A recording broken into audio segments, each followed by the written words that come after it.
Subhana wa alhamdulillah walhamdulillah wala hawla wala quwwata illa billahil aliyyil azim. Asyhadu an la ilaha illallah wa asyhadu anna Muhammadan abduhu wa rasuluhu. Allahumma shalli ala Muhammad wa ala ali Muhammad. Sallallahu alaihi wa sallam. Alhamdulillah, syukur kita kepada Allah. Pagi hari ini kita dihimpun oleh Allah di rumah Allah ini. Semoga perjalanan panjenengan dari rumah, semua langkahnya disaksikan oleh Allah, disaksikan oleh bumi, disaksikan oleh malaikat menjadi sebuah kebaikan, insyaallah di dunia dan di akhirat. Serta salawat dan salam, marilah kita mohonkan semoga tercurah kepada baginda Nabi Muhammad sallallahu alaihi wasallam sebagai uswah dan qudwah hasanah buat kita semua. Baik, kita lanjutkan kembali kajian surat At-Tariq. Kita sudah membahas sebelumnya. Secara ringkas saya ingin ulang bahwa was-sama'i wat-tariq, ada hal yang kita tidak duga di luar kekuasaan kita, karena At-Tariq kemarin itu adalah tamu yang tidak diduga-duga datang di malam hari. Maka Allah menjelaskan apakah itu At-Tariq. At-Tariq itu bintang, An-Najmu As-Saqib. An-Najm kemarin kita sebut adalah cahaya yang tajam. Artinya sesuatu yang mungkin datang kepada kita, tidak kita tahu kapan itu datangnya, tapi yang jelas kita sedang menuju ke sana. Yang harus kita sadari sepenuhnya, Bapak Ibu yang dimuliakan oleh Allah, kita sedang berjalan pulang ke rumah Allah Subhanahu wa taala. Itu yang harus kita pahami di setiap waktu kita. Berpanjangnya, bertambahnya umur bukan kita sedang berbalik arah. Berpanjangnya umur adalah sedang kita sadari kita sedang pulang ke Allah Subhanahu wa taala. Maka itu Allah menyadarkan kita, in kullu nafsin lamma 'alaiha hafid, bahwa setiap yang kita lakukan, kebaikan, keburukan, semuanya ada hafidnya, ada penjaganya. Yang jelas ada raqib dan atid yang selalu berada di sisi kita, dan itu mencatat kebaikan kita, keburukan kita dicatat. Bahkan Allah ingin katakan falyanzuril insanu mimma khuliq. Untuk sampai ke sana Allah menyadarkan kita tentang penciptaan kita. Falyanzur, maka telaahlah, sadarilah, lihatlah lebih dalam dengan hati, kata Allah, bahwa falyanzuril insanu mimma khuliq. Mimmanya, manya di Allah bikin pendek, mimma khuliq, itu berarti menunjukkan sesuatu kita ini sesuatu yang sangat remeh-temeh, diciptakan oleh Allah Subhanahu wa taala, yang ketika air itu menempel di tangan seseorang atau di baju seseorang ingin segera disingkirkan dan dibersihkan karena menjijikkan. Jadi kita ini tercipta dari air yang menjijikkan. Nah, Allah ingin katakan khuliqal insan mimma'in dafiq, lalu dirincikan oleh Allah Subhanahu wa taala, kita ini diciptakan oleh Allah dari air yang terpancar, dafiq. Nah, perbandingannya ada yang mengatakan 70.000 gitu ya, bahwa 70.000 itu yang jadi cuma satu, makanya disebut min sulalatim mimma'in mahin. Jadi sulalah itu artinya adalah yang ribuan itu, tapi Allah menggambarkan yang jadi sulalah. Sulalah itu bentuk mufrad, bentuk tunggal. Dari sekian ribu yang jadi hanya satu. Yang satu ini harus kita sadari di ayat yang lain, laqad khalaqnal insana fi ahsani taqwim, bahwa yang satu itu pilihan Allah. Jadi yang hadir di masjid ini, yang tidak hadir di masjid ini adalah makhluk yang terpilih oleh Allah Subhanahu wa taala. Dari sekian juta yang keluar, yang jadi itu satu di antaranya adalah kita. Jadi kita ini adalah makhluk Allah yang terpilih oleh Allah, dan Allah nyatakan yang terbaik dan penciptaannya yang terbaik. Jadi jangan pernah hinakan dirinya dengan segala apa yang Allah berikan kepada kita hari ini, dan kita harus benar-benar sadar bahwasanya kita adalah ciptaan Allah yang terbaik, dan itu janji Allah. Persoalannya adalah kita tidak tahu apa yang akan terjadi di masa yang akan datang, sehingga hari ini kita menyesal kenapa kita seperti ini. Padahal seandainya kita tahu kebahagiaan Allah yang akan Allah berikan nanti, kita akan menyadari aku terima ya. Jadi kalau kita tahu tentang apa rahasia Allah setelah hari ini, kenapa Allah kita letakkan pada posisi ini, nah, kita akan mengatakan alhamdulillah. Kenapa orang ketika mulai tawaf itu mengangkat dua tangannya di Hajar Aswad itu? Satu tangannya, ada yang satu tangan boleh, ada yang dua tangan. Bismillahi, Allahu Akbar. Apa yang kita akui kepada Allah Subhanahu wa taala? Yang kita akui kepada Allah Subhanahu wa taala imanan bika. Aku iman kepadamu ya Allah. Jenengan hadir di masjid ini setiap sholat 5 waktu di masjidnya masing-masing. Kenapa hadir? Pertanyaannya adalah imanun bika, imanan bika. Kita milih bismillahi, Allahu Akbar, iman bika, imanan bika, wa tasdiqan bi kitabika. Dan kami yakin ya Allah dengan kitabmu ya Allah. Wa wafa'an bi ahdika. Dan aku akui ya Allah semua janjimu ya Allah. Wattiba'an bi sunnati Rasulika Muhammad sallallahu alaihi wasallam. Dan kita mengakui bahwasanya kita akan ikut dengan sekuat tenaga dengan sunnah-sunnah Rasulullah sallallahu alaihi wasallam. Baru kita mengucapkan apa? Kita mengucapkan subhanallah. Ini kan Ka'bah, anggaplah ini rukun ya. Ini adalah Hajar Aswad, nanti akan kelihatan Hajar Aswad dengan lampu hijau di sisi sana. Baru bismillahi, Allahu Akbar. Baru setelah itu kita berjalan menuju makam Ibrahim. Agak lebih cepat kalau di lingkaran 3 pertama. Bismillahi, Allahu Akbar, kita berjalan. Apa doa kita? Doa kita pengakuan, Pak. Pengakuan, subhanallah, alhamdulillah, Allahu Akbar. Itu pengakuan kita. Subhanallah, aku tidak tahu apa yang terjadi hari ini ya Allah. Tidak tahu hari ini. Aku mengeluh, aku merasa aku tidak terbaik, aku sakit, aku seperti ini ya Allah. Kenapa kita mengeluh hari ini? Karena kita tidak tahu apa yang terjadi di masa yang akan datang. Seperti anak saya yang mengeluh, pulang kemarin capek di pesantren itu. Setiap hari menghafal, belajar bahasa Arab, menghafal hadis, menghafal Quran. Hari ini murojaah, tanggal 11 besok wisuda. Setoranku belum selesai semua, hadisku belum selesai. Kenapa dia mengeluh? Karena dia tidak tahu betapa nikmatnya nanti ketika itu di surga Allah Subhanahu wa taala. Kenapa kita mengeluh hari ini? Karena kita tidak tahu di mana tempat kita dan apa yang akan terjadi kepada kita 1, 2 hari, 3 hari ke depan. Makanya kita mengatakan apa? Subhanallah. Seandainya kita tahu, kita akan mengatakan apa? Subhanallah. Apalagi alhamdulillah ya Allah. Allahu Akbar. Maka setelah maqam Ibrahim, apa yang jenengan doakan? Itu kan 7 kali ya putarannya.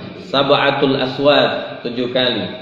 Itu kan sebenarnya tidak berdoa pun tidak apa-apa sampai ke rukun Yamani sini. Tidak apa-apa tidak berdoa, tapi rugi kan tidak berdoa. Rugi tidak berdoa. Kalau saya berdoa, ini rahasia saya sampaikan. Kalau saya berdoa 37 kali itu saya bagi menjadi 7 bagian. Salah satu yang saya doakan pertama kali adalah abah saya. Saya manggil bapak itu abah. Nah. Bahasa Indonesia boleh, bahasa Minang pun boleh, bahasa Jawa juga boleh. Silakan. Bahasa yang tidak dimengerti oleh jin bahkan silakan. Doa aja. Ya Allah, abah ya Allah, orang tuaku ya Allah, sudah tidak ada ya Allah. Jenengan saya yakin 7 itu masih kurang. 7 itu lingkaran pertama, abahnya, ayahnya, bapaknya ya Allah, bapakku ya Allah, sudah tidak ada ya Allah. Ampuni, lapangkan kuburannya ya Allah. Keringatnya semuanya kita ingat, kita doakan dia sampai ke rukun Yamani. Dari sini baru kita berdoa. Apa doa kita? Rabbana atina fid dunya hasanah wa fil akhirati hasanah wa qina adzabannar. Itu pengakuan kita berikutnya, Pak. Pengakuan kita huliqa min ma'in dafiq yakhruju min baini sulbin wa tara'ib. Kita ini lahir dari tulang belakang dan tulang depan kita ini, lalu kita dilahirkan. Innahu ala raj'ihi laqadir. Bagi Allah itu sangat mudah kita dikembalikan oleh Allah Subhanahu wa taala.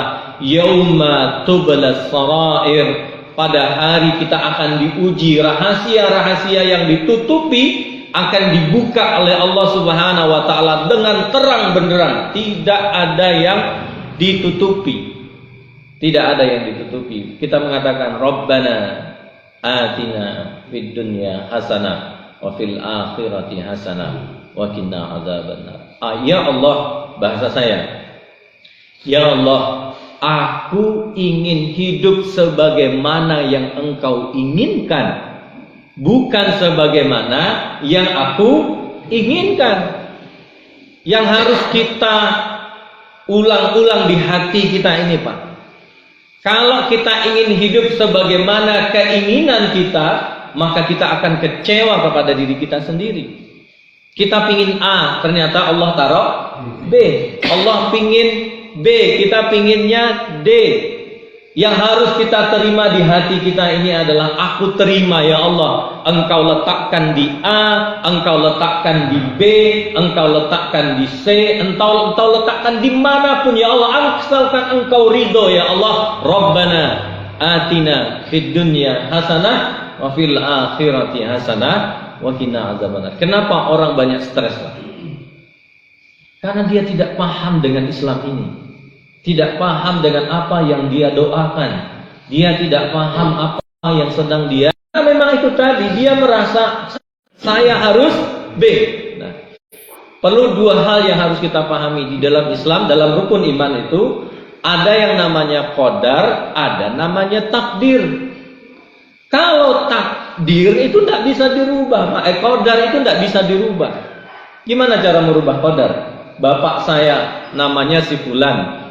Saya sudah lahir, apa bisa mengganti bapak saya? Kan tidak bisa. Kulit saya hitam, apa saya bisa mengganti status kulit saya? Kecuali operasi ya, operasi kulit gitu ya. Tidak bisa, Pak. Mati kita, hidup kita, anak kita berapa, istri kita tidak tahu.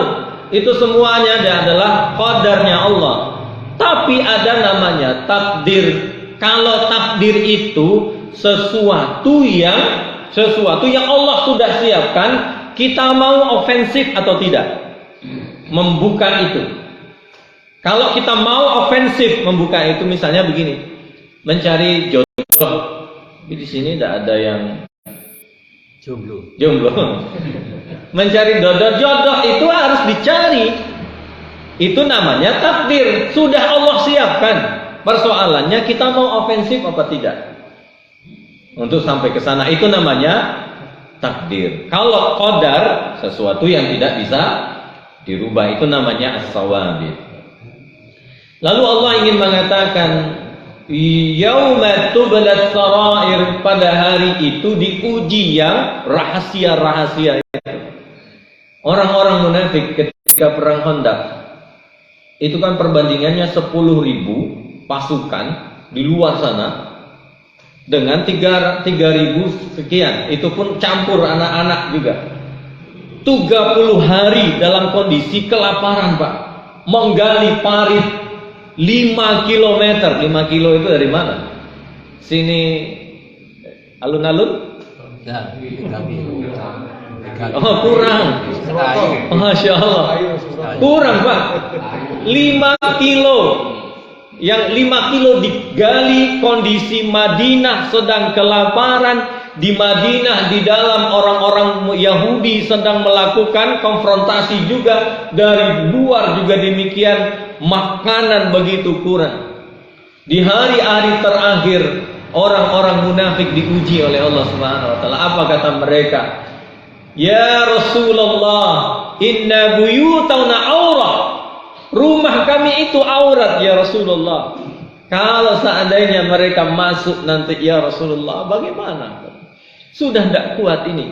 Sahabat sudah meletakkan batu di satu sisi perutnya, sedangkan Rasulullah sudah meletakkan 2 batu di sisi perutnya. Engkau ya Rasulullah, kata orang munafik ini, engkau ingin menaklukkan Persia, engkau ingin menaklukkan Romawi, sedangkan perutmu saja tidak selamat. Coba bayangin, Pak, digituin sama orang munafik ketika itu. Rasulullah mengangkat tangan. Yauma tublas sarair, buka hati orang-orang munafik ini ya Allah. Kenapa? Karena dalam perjuangan itu kita diuji oleh Allah Subhanahu wa taala. Perjuangan kita Pak hari ini di rumah kita, di luar tugas-tugas kita, tugas dakwah ini, tugas perjuangan ini, maka tidak akan pernah berhenti. Apa kata Allah? Fama lahu min quwwatin wala nasir. Fama la, tidak sama sekali kata Allah. Tidak bisa, Pak. Memang di akhirat itu bisa nyogok. Tidak bisa. Fama lahu min quwwah. Quwwah itu dari kata quwa. Jadi bahasanya orang Badui yang dipakai oleh Allah, lalu ditambahkan kata quwahnya.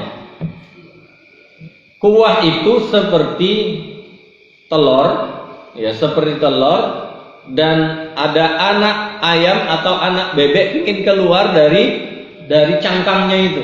Apa yang dia lakukan? Dia mendorong, Pak. Dia mendorong, akhirnya bisa keluar. Itu yang disebut dengan quwah.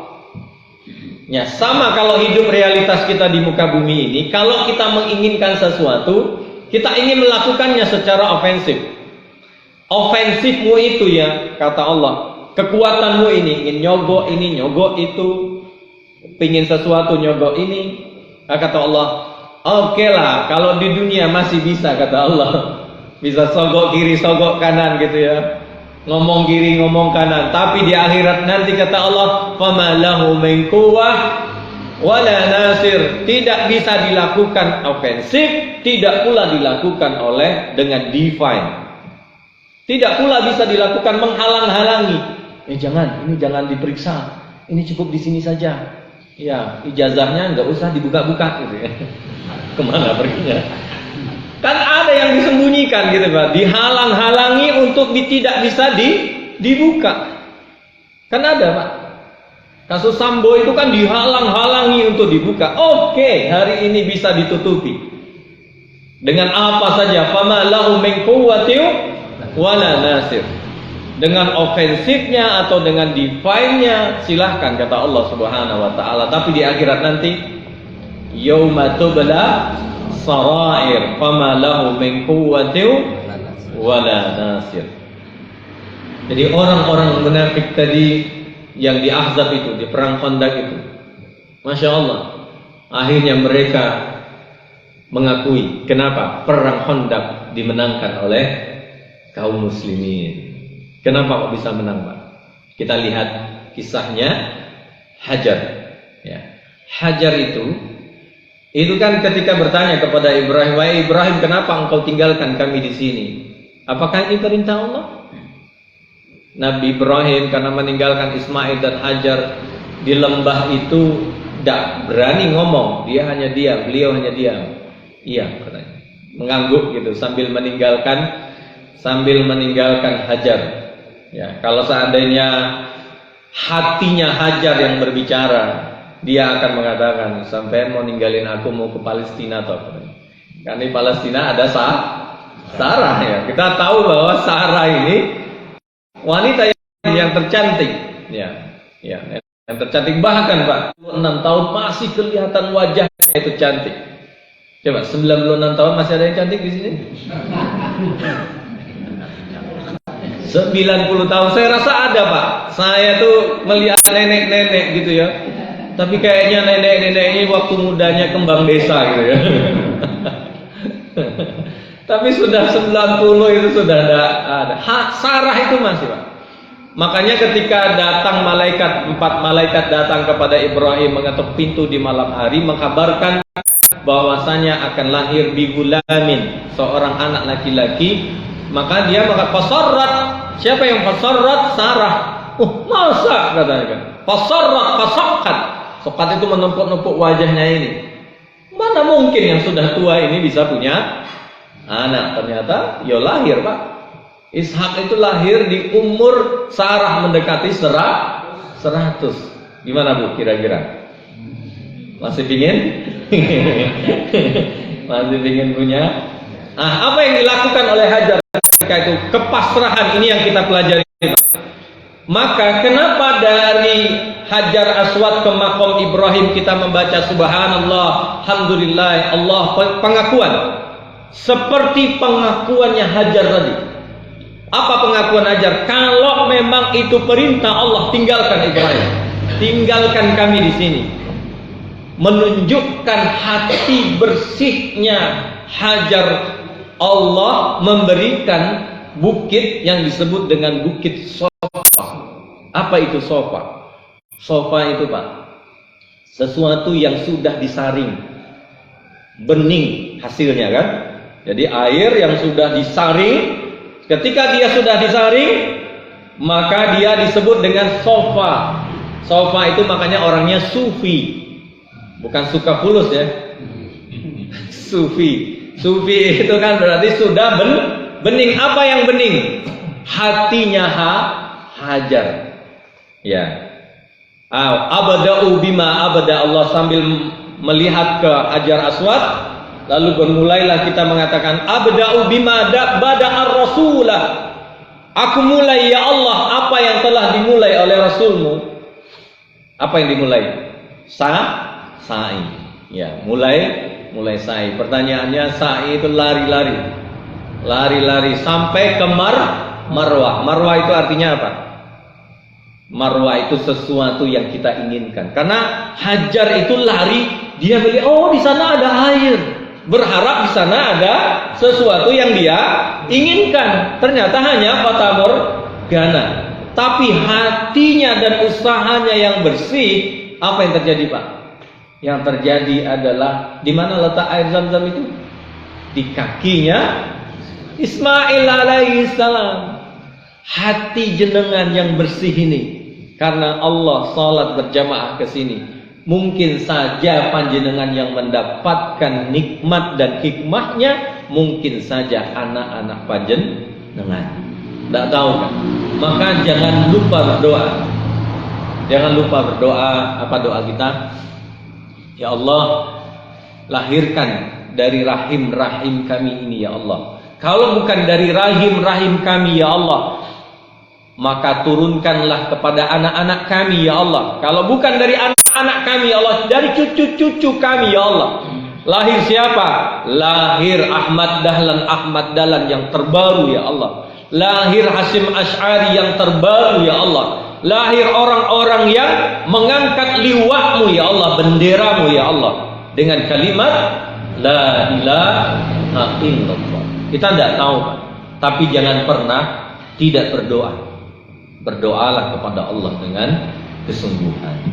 Semoga kita dihimpun tidak hanya di masjid ini, semoga kita nanti dihimpun di surganya Allah Subhanahu wa taala. Amin ya rabbal alamin. Aku qauli hadza astaghfirullahalazim. Assalamualaikum warahmatullahi wabarakatuh.